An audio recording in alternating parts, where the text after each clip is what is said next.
ensam. Nej, stopp, hallå, det springer ju råtta mitt på slottet. Hallå där! Stopp! Oj då. För länge sedan fanns det ett stort slott. Utanför slottet vakade 2 vakter.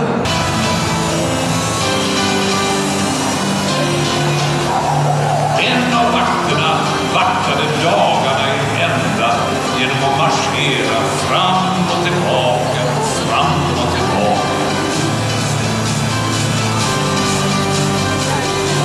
Den andra vakten satte sig högt upp på ett torn och spanade ut över kungens ägor. Och titta där! Det får ju den lilla råttan.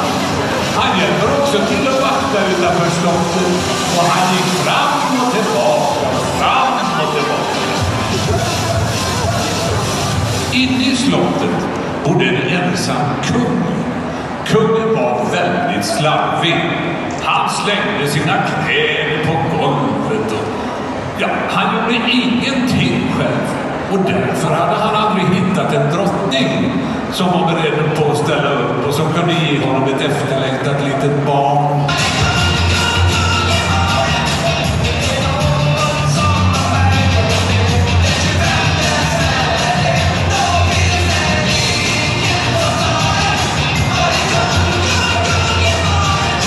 Han släppte strumporna.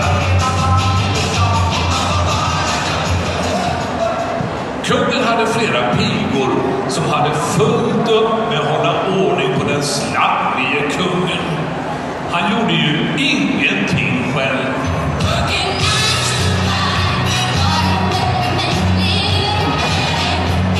En av pigorna sprang genast och plockade upp en av den slarvige kungens strumpor och tvättade den i en stor balja med vatten.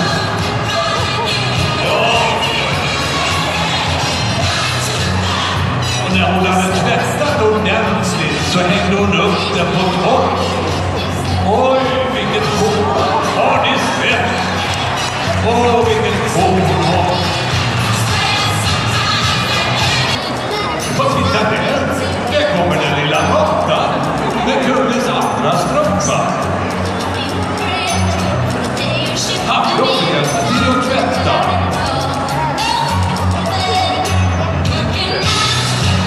Är den inte ren nu då?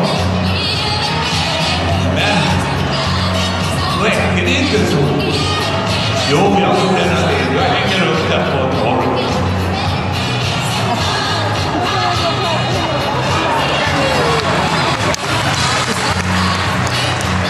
En annan piga hämtar en av de rena strumporna.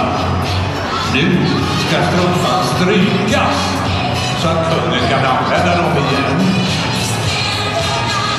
Jag lägger det på strykbrädet och så hämtar jag strykjärnet. Nu blir den ren och fin. Nu ska jag strykas.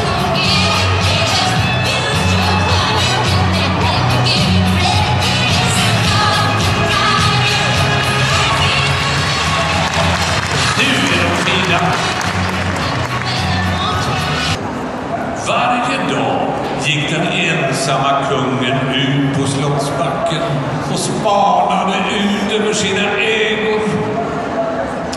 Han önskade så att han skulle få ett litet barn. Ja, men det blir väl inget med det. Nej, jag går och lägger mig igen. Ja, jag går en sväng till då. Ska det vara nödvändigt? Ja, okej då.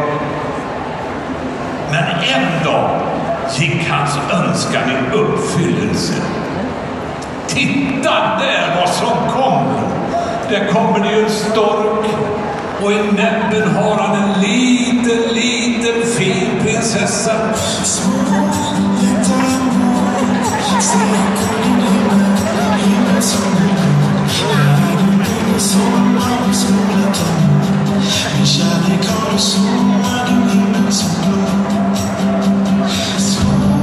Lyckan var fullständig. Kungen var alldeles till sig av glädje över att äntligen ha fått ett litet barn. Ja, det är så roligt att detta har hänt. Han börjar planera för en stor fest för att fira sin dotter. Och nu fick pigorna bråttom att förbereda inför den stora festen.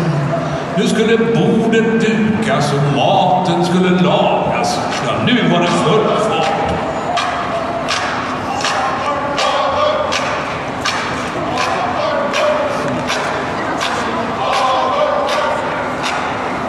En av pigorna började genast laga maten. Och titta, den lilla råttan hjälpte till och plockade i grönsaker. Ja, vad bra! Och så får vi röra om i grytan lite så. Och jag tittar vad gott det här blir grejer. Mums! Och råttan jobbar också med sin kastrull. Ja, det blir jättegott det här.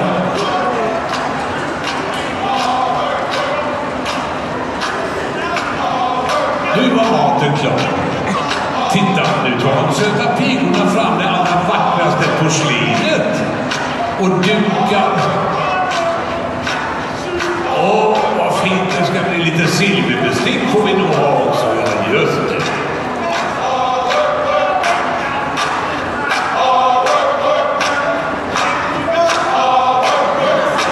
Och så lite silverbestick på den sidan.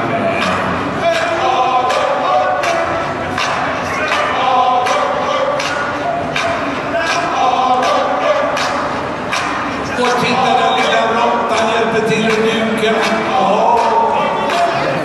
Och råttan hämtar porslinet, ställ fram. Så. Och så lite bestick till det också.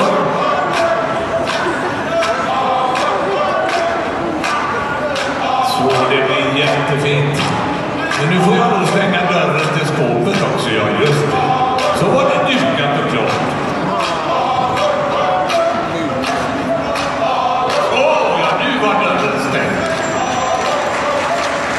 De inbjudna gästerna såg alla fram emot att få träffa den nyfödda prinsessan och få ge henne en gåva. Den första och de magiska feerna som kom till festen, det var kunskapens fe.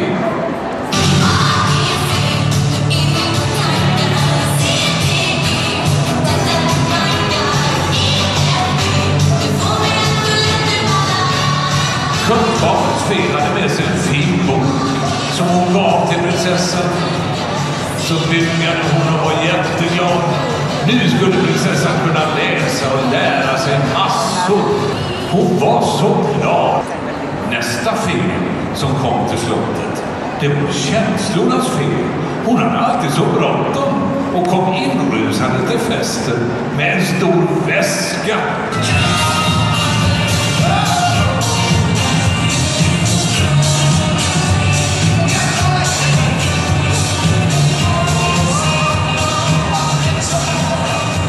Vad hade hon i väskan? Det var en nallebjörn.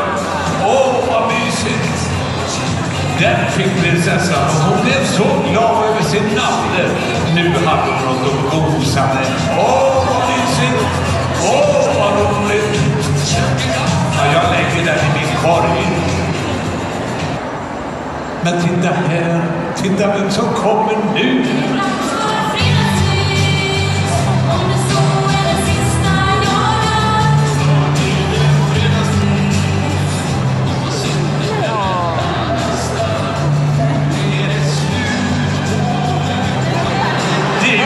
Söta råttan som också vill ge prinsessan en present.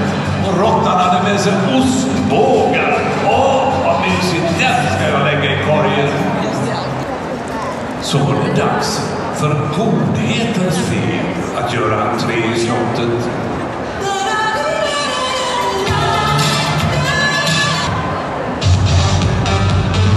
Men hallå, vad är det nu som händer då? Det är ju allt annat än godhetens fe som helt plötsligt kommit in. När kungen bjöd in alla de goda feerna så glömde han att bjuda en av dem. Det är hon som kommer. Hon är både upprörd och riktigt arg.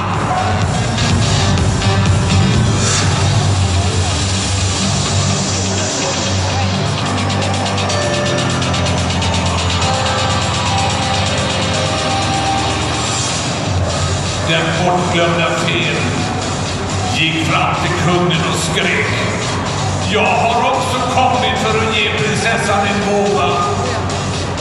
En förbannelse. På sin 15:e födelsedag kommer din dotter att sticka sig på en spinnrock och falla död ner. Kungen blev helt förtvivlad av skräck. Och jag tror ändå han svimmade.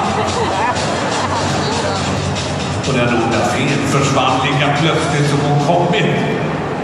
Då steg godhetens fe in igen.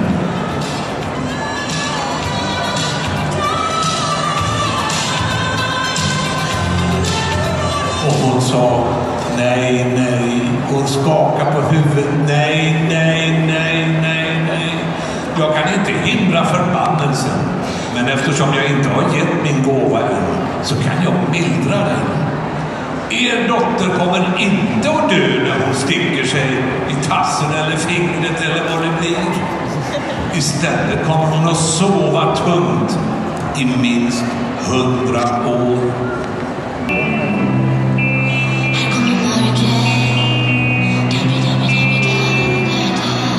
Kungen gav order om att alla spinnrockar i hela landet skulle brännas. En av de stackars pigorna fick släppa bort en stor och väldigt tung spinnrock.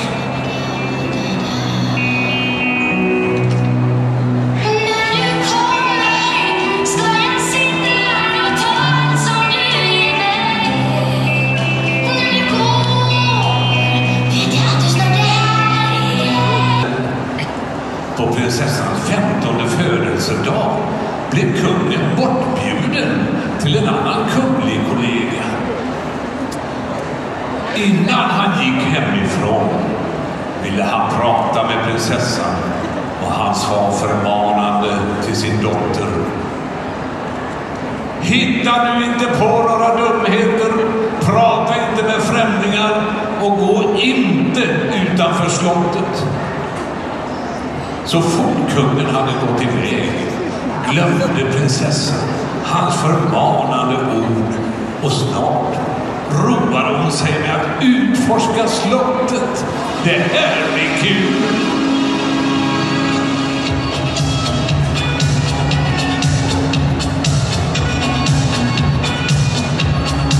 Åh, vad spännande! Det här var roligt! Och prinsessan hade glömt allt vad kungen sa.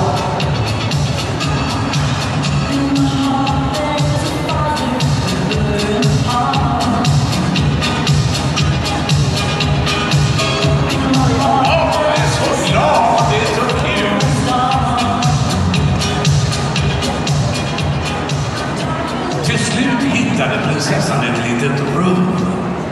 Åh, vad spännande! I det lilla rummet satt en gammal kvinna vid en spinnrock.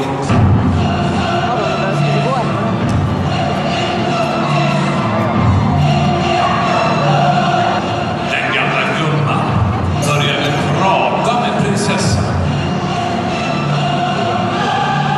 Och så bjöd gumman in prinsessan på att prova på spinnrocken. Eftersom prinsessan var nyfiken och hade glömt kungens förmanande ord, gick hon fram till spinnrocken. Aj, aj, aj, aj, aj, aj. Plötsligt stack hon sig i alla fall. Åh, jag fick så ont i tassen. Åh, aj, aj, aj, aj, aj. Åh, vad hemskt, den gamla gumman. Hon skrattade bara. Hon skrattade så elakt åt henne. Min tass. Oj, oj, oj. Hon ville bara lägga sig ner. Hon hade så ont. Äntligen fick hon lägga sig ner. Och hon föll genast i djup sömn.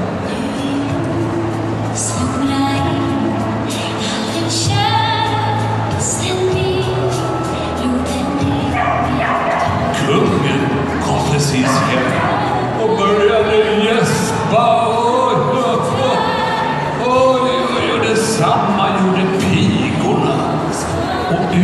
utanför slottet tappade vakten sin svärd och föll i djup sömn.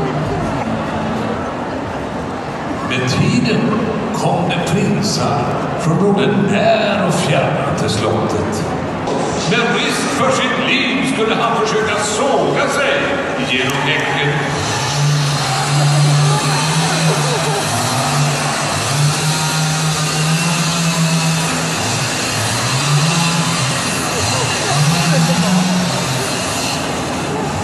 Men trots sitt modiga försök lyckades inte han heller nå fram till slottet.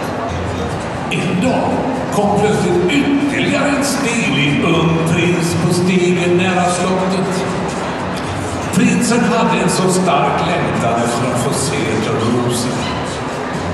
Då sa den gamle mannen: jag ser att du är modig, men många konungens söner lika modiga som du har misslyckats när de försökt nå fram till Törnrosa. Jag är inte rädd, sa prinsen. Jag måste få se Törnrosa. Den gamle mannen, han skrockade och gick vidare med sin rollator. Prinsen funderade lite, så kom han plötsligt på hur han skulle göra. Han gick fram till häcken och kissade på den.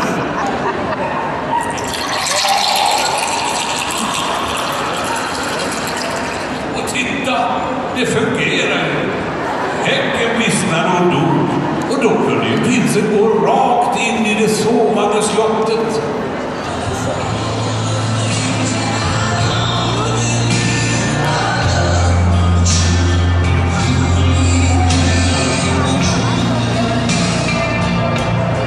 Till slut kom prinsen fram till det rum där Törnrosa sov. Han bugade och drog efter andan. Där låg ju Törnrosa. Hon låg på en säng och sov så djupt som hon hade gjort i 100 år. Hon var så vacker att prinsen, han kunde inte låta bli att gå fram och ge den en riktig puss. Oj, oj. Nämen, prinsens kyss bröt förtrollningen. Ja, visst. Äntligen vaknade alla en efter en. Vakterna såg sig yra omkring. Pigan och råttan vaknade. Och slutligen vaknade också kungen som hade slumrat till ordentligt och såg sig förvånat omkring. Törnrosa och prinsen, de berättade att de blivit kära och skulle gifta sig. Då blev ju alla så glada och kungen, han tänkte nu ska det bli en riktig bröllopsfest. Han bjöd in alla sina vänner och nu skulle det bli en fest på slottet som man sen skulle glömma.